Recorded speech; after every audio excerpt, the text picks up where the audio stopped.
मेरा नाम हरिओम मीना है। मैं प्रवक्ता इलेक्ट्रॉनिक्स के पद पर राजकीय पॉलिटेक्निक कॉलेज दौसा में कार्यरत हूँ। आज हम कॉम्बिनेशनल सर्किट में फुल एडर के बारे में पढ़ेंगे। पिछली क्लास में हमने हाफ एडर के बारे में पढ़ा था, और ये जो टॉपिक है ये आपका कंप्यूटर साइंस और इलेक्ट्रॉनिक इंजीनियरिंग के जो डिप्लोमा के छात्र हैं उनके लिए उपयोगी है। उनके पेपर कोड विषय पेपर कोड EL 205 और 200 EL 205 और CS 205 के लिए बहुत ज़्यादा उपयोगी। तो अब हम स्टार्ट करते हैं फुल एडर। ठीक है, फुल एडर हम सबसे पहले स्टार्ट करते हैं। तो फुल एडर क्या होता है? ये एक तरीके से कॉम्बिनेशनल सर्किट होता है जो कि अरिथमेटिक ऑपरेशन परफॉर्म करता है। इसमें हम क्या करते हैं, इसमें हम 3 बिट को ऐड करते हैं, और 3 बिट को ऐड करते हैं या इसमें इनपुट होते हैं 3 वेरिएबल्स और आउटपुट होते हैं 2, जिनमें एक 3 बिट को चूंकि हम अरिथमेटिक ऑपरेशन करेंगे तो उसमें एक सम आएगा, दूसरा क्या आएगा, कैरी आएगा। तो इसके आउटपुट क्या आएंगे, सम और कैरी। अब इसमें 3 वेरिएबल ABC है। ठीक है, अभी हम इस 3 वेरिएबल ABC हैं और इसके आउटपुट क्या है, सम और कैरी। इनकी हम एक ट्रुथ टेबल बनाते हैं। और जब ABC की वैल्यू 0 0 0, जब तीनों 0 आएंगे तो सम क्या आएगा आपका, यदि तीनों को 0 जो को किसी के साथ 0 ऐड करते हैं तो क्या आता है, सम 0। ठीक है, और कैरी भी 0 0 0 1 करेंगे तो 0 0 1 में सम क्या आएगा, 1 और कैरी 0। 0 1 0 करेंगे तो 1 सम कैरी 0। 0 1 1 करेंगे तो सम इसमें क्या आएगा, 2 2 को लिखेंगे अपन 1 0। 1 0 में से सम चल जाएगा 0 और 1 चल जाएगा आपका कैरी में। इसी तरीके से 1 0 0 इसमें सम क्या आएगा, 1 और कैरी आएगा आपका 0। और 1 0 1 है, 1 0 में 1 में आपका 2 2 में क्या है, सम क्या आएगा, 0 और 1 कैरी। ठीक है, इस तरीके से 1 1 0 इसमें समेशन 2 आएगा, 2 में क्या होगा, 1 0 लिखते हैं, 0 चल जाएगा सम में और 1 चल जाएगा आपका कैरी में। और 1 1 1 इसमें क्या आएगा आपका 3 3 को क्या लिखेंगे आप, 1 1। ठीक है, तो सम में 1 और कैरी में 1। अब इसके बाद हम इसको, ये ट्रुथ टेबल है, इसके द्वारा हम इसका लॉजिकल एक्सप्रेशन निकालेंगे। लॉजिकल एक्सप्रेशन किस किस के लिए निकालेंगे, इसके आउटपुट का। आउटपुट में क्या क्या है, एक सम है और दूसरा सम है और एक है कैरी। ठीक है, एक सम है और दूसरा सम है एक तो, और एक है कैरी है, सम और कैरी है। ठीक है, तो सम के लिए लॉजिकल, सम की वैल्यू जहाँ जहाँ 1 है उसके करस्पॉन्डिंग अपन उसके उसके एक्सप्रेशन को लिख देंगे। तो इसमें एक्सप्रेशन में आएगा A bar B bar C, A bar B C bar plus A B bar C bar plus ABC। ठीक है, अब इसको यदि मिन टर्म में लिखेंगे तो 1 कब कब का था, 1 के करस्पॉन्डिंग, 2 के करस्पॉन्डिंग, 4 के करस्पॉन्डिंग और 7 के करस्पॉन्डिंग। अब हम इसको सम को, इसके एक्सप्रेशन इसको सॉल्व करेंगे तो अब हम इन देखते हैं, इसमें से चारों पद हैं, इनमें से कौन कॉमन आ रहा है, A बार आ रहा है, A बार कॉमन आ रहा है इन दोनों में से, और इन दोनों में से कौन आ रहा है, A। ठीक है, तो पहले मैंने क्या कर लिया, A बार कॉमन कर लिया। A बार कॉमन करने पर ये क्या बनेगा, अंदर क्या बचेगा, B बार C प्लस BC बार। उसको अपन क्या लिख देते हैं, B एक्जोर C। ठीक है, B एक्जोर C, जो ये ऊपर लिखा हुआ है, B एक्जोर C। सिमिलरली इस वाले में, ये जो नेक्स्ट ये है इसमें, तो इसमें कौन कॉमन आ रहा है, A। और ये अंदर वाला एक्सप्रेशन क्या बचेगा आपका, B बार C बार प्लस BC। क्योंकि ये किसका एक्सप्रेशन है, एक्स नॉट का वो है एक्सप्रेशन। क्योंकि एक्स नॉट का एक्सप्रेशन है तो एक्स नॉट का कॉम्प्लीमेंट करेंगे तो वो क्या आएगा, B एक्जोर C। ठीक है, B एक्जोर C, तो B एक्जोर C। तो आपका फाइनल एक्सप्रेशन अब इस टाइप से आ जाएगा। अब इसमें B एक्जोर C, यदि इसको मैं पूरे सॉल्व करूंगा तो इसमें क्या आ जाएगा, यहाँ पर A XOR B XOR C। ठीक है, आ गया। अब इसके इसी तरीके से हम कैरी का एक्सप्रेशन निकालेंगे। कैरी कहाँ कहाँ 1 है, कैरी कहाँ कहाँ का 1 है, कैरी 1 है अपना 3 पे है, 5 पे है, 6 पे है, 7 पे। 3 पे, 5 पे, 6 और 7 पे। तो इसका expression A bar B C, 3 के लिए क्या आएगा, A बार B C बार, 3 के लिए आएगा आपका ये A बार B और C। ठीक है, सिमिलरली 6 के लिए, 5 के लिए क्या आएगा आपका, A B बार C। 6 पे क्या आएगा आपका, A B C बार। 7 के लिए क्या आएगा, A B और C। ठीक है, इस टाइप से अपन ने इसका एक्सप्रेशन लिख दिया। इसका एक्सप्रेशन लिखने के बाद अपन ने अब इसको सॉल्व करेंगे। अब अपन ने एक बुलियन अलजेब्रा में एक चीज़ पढ़ी थी, के अंदर होता है ए प्लस ए बराबर ए प्लस ए प्लस ए, 3 बार यदि मैं एडिशन करता हूँ तब भी क्या आएगा आपका एक्सप्रेशन ए। इसका मतलब ये हुआ कि अपन डिजिटल सर्किट में या डिजिटल इलेक्ट्रॉनिक्स में कोई भी वेरिएबल को एक से दो बार, एक से ज़्यादा बार यदि ऐड करते हैं तो वो सेम वेरिएबल, उससे कोई फर्क नहीं पड़ेगा एक्सप्रेशन पे। तो हम ये कैरी वाले एक्सप्रेशन को कैलकुलेट करने के लिए हम क्या करते हैं, जो एक इसमें ए बी सी हम 2 बार ऐड कर देते हैं, ठीक है, इसमें 2 बार हमने ए बी सी ऐड करते हैं। तो अब इसको देख, सबसे पहले अपन सॉल्व करते हैं।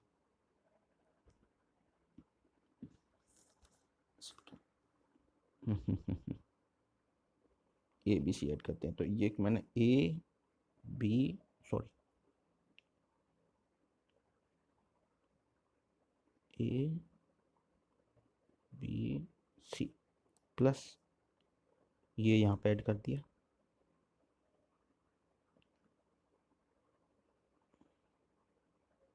और एक बार और ऐड और करूँगा मैं, ए बी और सी, ठीक है, दोनों मैंने ऐड कर लिए। उनको ऐड करने के बाद में मैं देखूंगा पहले वाले एक्सप्रेशन है उसमें से बी सी कॉमन आ जाएगा, बी सी कॉमन आने के बाद में अंदर क्या बचेगा, ए प्लस ए बार। ए प्लस ए बार में से यदि ए प्लस ए बार की वैल्यू क्या होती है, ए प्लस ए बार की वैल्यू क्या होती है, ए प्लस ए बार, ए प्लस ए बार बराबर 1।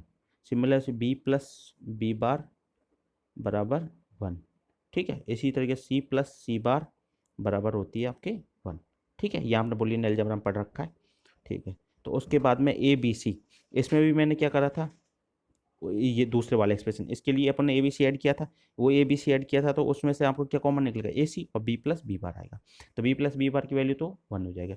आप इस वाले में देखेंगे इन दोनों में कौन कॉमन है, ए बी और ए बी सी, इन दोनों में कौन कॉमन है, ए बी कॉमन होने पर क्या बचेगा अंदर, सी प्लस सी बार। तो अब इसमें से क्या आएगा बाहर, सी प्लस सी बार की वैल्यू 1 हो जाएगी, तो ये आपका एक्सप्रेशन है A B plus B C plus A C, ठीक है। इस प्रकार से आपका सम का एक्सप्रेशन आ गया, कैरी का एक्सप्रेशन आ गया, किसके लिए, फुल एडर के लिए, ठीक है। अब हम इसको क्या करेंगे, अब हम इसको लॉजिकल गेट के द्वारा रियलाइज करेंगे। चूंकि हम जानते हैं ए एक्सोर बी एक्सोर सी, इसके लिए अपन को क्या पड़ेगा, एक्सोर गेट की जरूरत पड़ेगी। और जबकि A B plus B C plus A C, इसके लिए अपन को सबसे पहले तो इसमें एंड ऑपरेशन हो रहा है, तो इसके लिए अपन ने क्या करा, सबसे पहले एंड गेट की जरूरत पड़ेगी, तो ये एंड गेट मैंने तीनों यहाँ लगा दिए।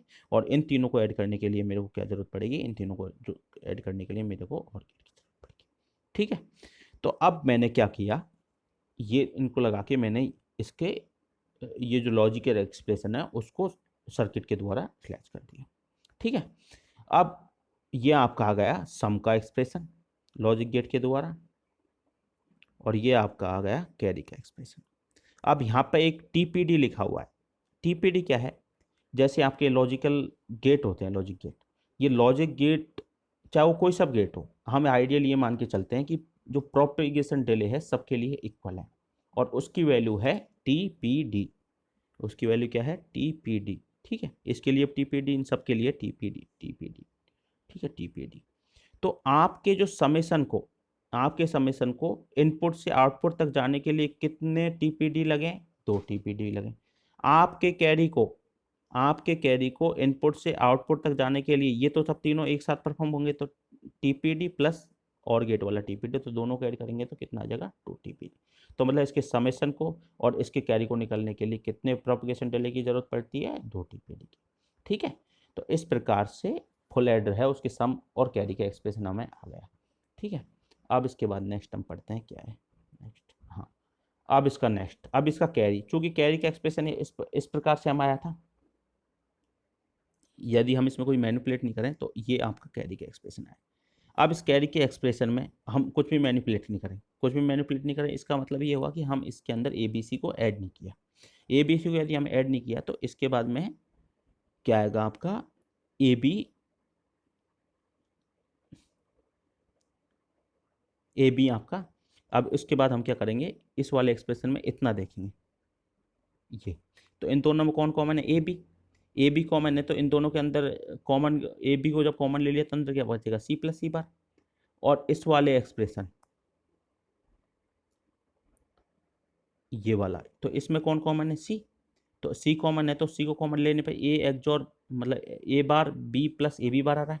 अब इसको मैं यदि सॉल्व करके देखूं तो इसको सॉल्व करने पर क्या देखेगा आपको, इसको सॉल्व करेंगे तो इसका एक्सप्रेशन फाइनल ये कैरी का आएगा, ये कैरी का ये नया एक्सप्रेशन आएगा। ये कैरी का एक्सप्रेशन लिखो चाहे वो कैरी का एक्सप्रेशन लिखो जो पहले हमने लिखाया था B A B plus B C plus C है, वो दोनों सेम है, ठीक है, उन दोनों में कोई फर्क नहीं। अब हम इसको क्या कर रहे हैं, इम्प्लीमेंट करते हैं। इम्प्लीमेंट कैसे करेंगे इसको, इस बार हम इम्प्लीमेंट करेंगे विद यूजिंग हाफ एडर, ठीक है। क्योंकि हमने पढ़ा था हाफ एडर जो सर्किट होता है, वो हाफ एडर सर्किट में हमें क्या क्या किस किस की जरूरत पड़ी, हाफ एडर सर्किट में हमें जरूरत पड़ी एक तो एक्सोर गेट की और एक एंड गेट की। तो ये आपका हाफ एडर हो गया, ये भी आपका हाफ एडर हो गया, ठीक है। अब मैं इनको कैसे करूँगा, हाफ एडर ए और बी, इन ए और बी को मैंने परफॉर्म किया, ए और बी को परफॉर्म करने के बाद में ये तो आपने सिमिलर वो हाफ एडर से ही आ गया। अब इसके लिए एक दूसरा हाफ एडर करा, तो ये दूसरा हाफ एडर है, ये दूसरा हाफ एडर, तो इसमें ए एक्सोर बी तो ऊपर से आ जाएगा, सी एक अलग वेरिएबल से हम अलग कनेक्शन देंगे, तो ये आपका फाइनल एक्सप्रेशन क्या आ जाएगा, ए एक्सोर बी एक्सोर सी, तो ये क्या आ गया सम, ठीक है, ये तो आ गया सम का। अब उसके बाद कैरी, कैरी का एक्सप्रेशन निकालने के लिए अभी मैंने एक दूसरी ये इक्वेशन कैलकुलेट की है, तो ये कैरी के कोई इक्वेशन को निकालने के लिए इस जगह पे, मतलब इस पॉइंट पे, इस पॉइंट पे मैं देखूंगा तो इस पॉइंट में आपका क्या आ रहा है, सी इंटू ए एक्सोर बी आ रहा है, और इस जगह पे आपका क्या आ रहा है, ए बी, इन दोनों का एडिशन करा है जैसे कैरी में बताए, उन दोनों कैरी के एडिशन के बाद में क्या गया, A B plus C A XOR B. इस प्रकार से हम देखते हैं कि जो फुल एडर सर्किट है वो दो हाफ एडर, वो दो हाफ, इस प्रकार हम देखते हैं कि जो फुल एडर सर्किट है वो हाफ एडर और एक और गेट की सहायता से, और गेट और ये दोनों हाफ एडर और ये भी हाफ एडर, दो हाफ एडर और एक और गेट की सहायता से बना लिया। और इस लॉजिकल जो ये फुल एडर का जो लॉजिकल एक्सप्रेशन है, उसका लॉजिकल एक्सप्रेशन में इसकी सम की वैल्यू क्या होगी, ए एक्सोर बी एक्सोर सी, और कैरी की वैल्यू क्या होगी, A B plus B C plus C है। इस कैरी को आप ये भी लिख सकते हो A B plus C A XOR B, ये भी सही है, इसमें भी कोई प्रॉब्लम नहीं, ठीक है। अब इसमें ये यदि पूछे कि यदि आपको हाफ एडर से बनाना है तो इसमें कितने हाफ एडर और गेट लगेंगे, तो इसमें दो हाफ एडर और एक और गेट में बनेगा। अब जैसे आजकल ऑब्जेक्टिव पैटर्न हो गया है आपका, तो इस ऑब्जेक्टिव पैटर्न में आप देखें तो इसमें जैसे आपका क्वेश्चन आया फॉर एग्जांपल कि एक फुल एडर को बनाने के लिए कितने हाफ एडर, फुल एडर को बनाने के लिए कितने हाफ एडर की जरूरत होगी, तो उसमें हाफ एडर और अन्य गेटों की जरूरत होगी। तो उसमें पहला ऑप्शन दे रखा है, मान लो फॉर एग्जांपल दो हाफ एडर एक और गेट। दूसरा ऑप्शन दे रखा है एक हाफ एडर और दो और दे रखा है दो हाफ एडर। फोर्थ आपका दे रखा है तीन हाफ एडर, ठीक है। इस टाइप से यदि आपको दे रखें तो आप उनमें से सही आंसर क्या, दो हाफ एडर और गेट, ठीक है। इसके बाद में और गेट, ठीक है। अब ये जो आपका फुल एडर, इस फुल एडर को यदि आप रियलाइज करना चाहो नैंड गेट से, तो उसको नैंड गेट से रियलाइज कर सकते हैं। तो नैंड गेट से रियलाइज करने के लिए अपन क्या करेंगे, नैंड गेट लेंगे और इसमें लगभग लगभग क्या, इसमें आप गिन लीजिए कितने, चार चार आठ और एक नौ, नौ एंड गेट की नैंड गेट की सहायता से इसको हम रियलाइज कर पाएंगे। इस वाले एक्सप्रेशन में हम जानते हैं एक्सोर गेट को बनाने के लिए कितने, दूसरे वाले के लिए कितने, चार, ए एक्सोर बी और ये एक्सोर सी, इस टाइप से आ जाएगा, ठीक है। अब अपन ने अभी जो एक्सप्रेशन पढ़ा उससे सॉल्व करके देखेंगे, तो इसमें एक नैंड गेट की और ज़रूरत पड़ेगी, ये नैंड गेट की ज़रूरत पड़ के इसमें से यहाँ से एक आउटपुट लिया, इस जगह से आउटपुट लिए, इन दोनों का यदि मैं नॉन्ड ऑपरेशन करूँगा, नैंड ऑपरेशन करने के बाद में मैं यदि डी मॉर्गन थ्योरम लगाऊंगा, तो डी मॉर्गन थ्योरम से हमें ये कैरी का एक्सप्रेशन आता है। सिमिलरली मैं फुल एडर को नॉर गेट से भी रिलाइज कर सकता हूँ, उसके लिए भी कितने नॉर गेट की जरूरत पड़ी, ठीक है। तो ये आपसे नॉर गेट्स की ज़रूरत पड़ी। तो ये इस प्रकार से हम जानते हैं कि नॉर गेट से यदि मैं एक्स नॉर गेट बनाऊँ, तो एक्स नॉर गेट के लिए आपको कितने नॉर गेटों की जरूरत पड़ती है, चारों की, ठीक है, ये चार बना दी। तो अब इनसे मैं सॉल्व करूँगा तो ये आपका फाइनल एक्सप्रेशन आ जाएगा किसका, सम का, ए एक्सोर बी एक्सोर सी। और सिमिलरली आपके ये कैरी का एक्सप्रेशन निकालने के लिए आपने एक और गेट लगाया और इनपुट्स आपने जो आपने नॉर गेट के द्वारा जो एक्सोर गेट रिलाइज किया था उसकी से आपने रिलाइज कर लिया, ठीक है। तो इस प्रकार से कैरी के आ गया। अब इस प्रकार से हम देखें, इस प्रकार से हम देखें कि हमने फुल एडर सर्किट को रियलाइज कर दिया। तो अब हम देखेंगे फुल एडर में हमने क्या किया। सबसे पहले फुल एडर में हमने अर्थमेटिक ऑपरेशन किए। अर्थमेटिक कितने के बीच में किए गए थे? 3 बिट्स के बीच में। तीन बिट, या अपन ये बोल सकते हैं 2 बिट और एक कैरी बिट, ठीक है। और इसका जो आउटपुट क्या आया, एक सम और एक आया कैरी। उसके बाद इसका सम का एक्सप्रेशन आ गया, उसके बाद इसका कैरी का एक्सप्रेशन है। सम का एक्सप्रेशन क्या है? A XOR B XOR C, और कैरी का एक्सप्रेशन क्या है? A B plus B C plus A C. इसके बाद में हमने XOR गेट और एंड गेट और गेट की सहायता से इनको रियलाइज कर दिया, रियलाइज कर दिया। इसके बाद में हम हाफ एडर से रियलाइज करना चाहते हैं, तो हाफ एडर से रियलाइज करने के लिए हमने इसका क्या करा, कैरी का दोबारा एक्सप्रेशन निकाला। कैरी का दोबारा एक्सप्रेशन निकाला तो वो आया ए बी, कैरी का दोबारा एक्सप्रेशन निकाला तो वो आया ए बी प्लस सी और ए सी ए XOR बी, ठीक है। उसके बाद हमने क्या करा कि इसके लिए दो हाफ एडर की सहायता से इसको रियलाइज कर दिया। तो हमें पता चला कि इसमें 2 हाफ एडर और एक और गेट की जरूरत पड़ती है एक फुल एडर को रियलाइज करने के लिए। उसके बाद में हमने इसको नैंड गेट से रियलाइज किया। नैंड गेट से रियलाइज करने पर फुल एडर है वो 9 नैंड गेट से हम रियलाइज कर सकते हैं। और सिमिलरली हमने नॉर गेट से रियलाइज किया, तो नॉर गेट से भी हम नॉर गेट से रियलाइज कर सकते हैं। अगर आपका हाफ एडर, फुल एडर, ये दोनों टॉपिक आपकी कंप्लीट हो गए। आगे के टॉपिक हम नेक्स्ट क्लास में पढ़ेंगे। थैंक यू, धन्यवाद।